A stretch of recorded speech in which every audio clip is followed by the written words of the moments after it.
નમસ્કાર, આપ જોઈ રહ્યા છો સ્પાર્ક ટુડે ન્યૂઝ। આમોદ તાલુકાના 21 ગામોમાં સામાન્ય મધ્યસ્થ તેમજ પેટા ચૂંટણી આજરોજ મામલતદાર કચેરીના હોલ ખાતે મતગણતરી શરૂ કરવામાં આવી હતી।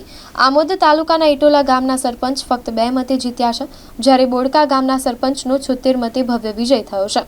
મામલતદાર કચેરી બહાર મોટી સંખ્યામાં લોકોના ટોળા મતગણતરી સમયે ઉમટી પડ્યા હતા। બોડકા અને ઇટોલા ગામના સરપંચનો વિજય થતા લોકોમાં અનેરો ઉત્સાહ જોવા મળ્યો હતો। ફુલહાર અને ઢોલ નગારા સાથે સરપંચ અને સભ્યોને વધાવી લેવામાં આવ્યા હતા। આજની મતગણતરી બેલેટ પેપરથી થતા લોકોમાં ભારે ઉત્સાહ જોવા મળ્યો હતો। ઇટોલા ગામમાં કુલ 669નું મતદાન થયું, જેમાં 2 મતે સરપંચનો વિજય થયો હતો। ફુલહાર કરી તેઓને ઉચકી લઈ ખુશી વ્યક્ત કરી હતી।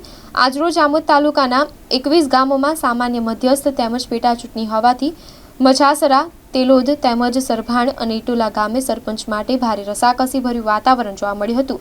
જ્યારે આમોદ મામલતદાર કચેરી ખાતે કોઈ અનિચ્છનીય બનાવ ન બને એ માટે આમોદ પોલીસ દ્વારા ચુસ્ત પોલીસ બંદોબસ્ત ખડકી દેવામાં આવ્યો હતો।